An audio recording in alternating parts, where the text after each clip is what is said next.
Hey guys, I'm going to show you how to play Tiny Ninjas. So you got the game box here. First thing, you're going to open it up. Got the rule book on top here. I'm just going to set that to the side. Now, if you're going to play at home on a tabletop anywhere, all you need is the deck of cards and the dice and the health dials for a tracking score. That's all you really need if you're just going to be playing on a tabletop. If you actually want to play inside of the box though, if you're taking it with you, playing on a plane or anything like that, this is how you're going to set that up. You've got these two connector walls, okay? One of these snaps on either side of the box. There's little gaps in the insert here that allow you to do this. You're gonna take the health dials, you're gonna put one of those on either side, and you're gonna make sure that they're both set to 10, just like that. Next up, you've got these Sensei Markers. So each player is gonna take a color. So one player is gonna be the red Sensei, and one player is gonna be the blue Sensei. And then the dice will be rolled in here. So that's the game plays totally inside of the box.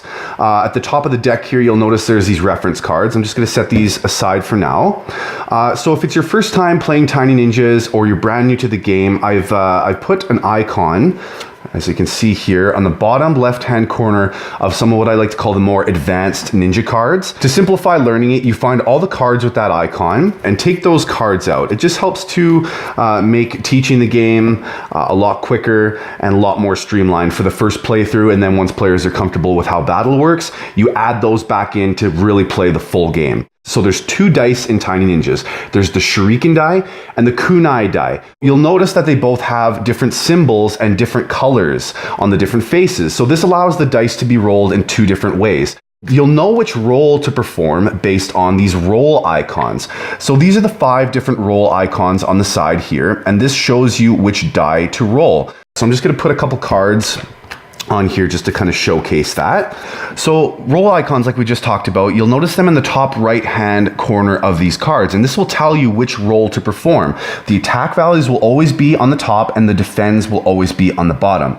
So if you were going to attack with the archer, you would see this icon set here. You would know you'll be rolling the kunai die for white or black. And let's say we rolled a black, you would know the archer would be then attacking for 2 red damage.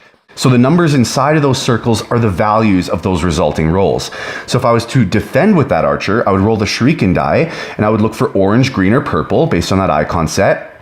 Let's say I rolled a green. The value of the green is 1, so it would be 1 red defense. Now on the other side, you'll notice there's other icons. As I mentioned, the top is for attack, the bottom is for defend.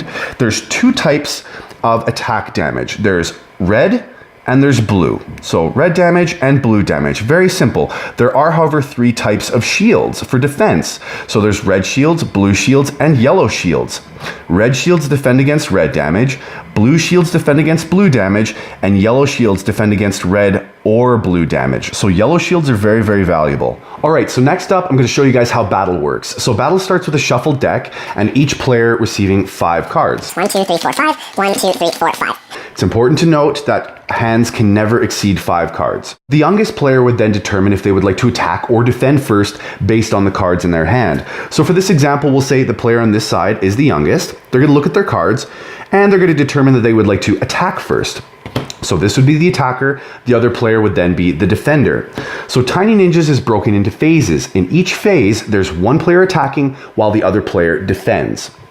So attack starts with the attacking player choosing one of the ninjas in their hands and plays it into the arena to attack the defender. So ninjas are played one at a time. They cannot be combined and they do not stack in any way. So the attacker's gonna look through their ninja cards and maybe they're gonna start by playing the archer card. So the archer card rolls the kunai die for attack and they're looking for white or black. So I'm gonna roll that die and I rolled a white. So that's gonna be worth 1 red damage. So the attacker is attacking the defender for 1 red damage. Play goes over to the defender, who then decides if they would like to defend that damage or not. So they can play one of the ninjas from their hand to defend that damage, or if they'd like, they could deduct that from their health dial. But in this example, it was 1 red damage, and the defender actually has a solo, which defends 1 red damage.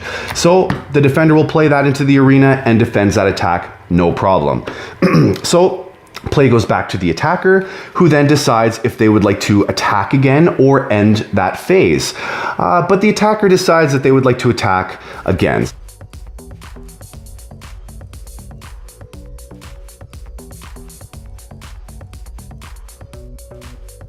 So the attacker can keep playing cards into the arena to attack the defender and decide when that phase is going to end.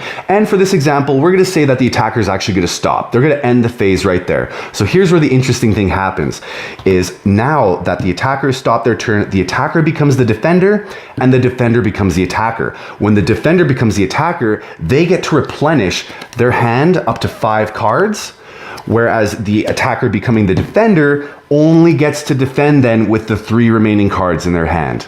So play would go back and forth between players being the attacker and defender, using their health dials to track the score, and the first person to get down to 0 health would then be defeated. Now you'll see these Sensei markers on the connector walls here. If you're going to play a best of 3 or a best of 5, you can advance these markers up to keep track of that.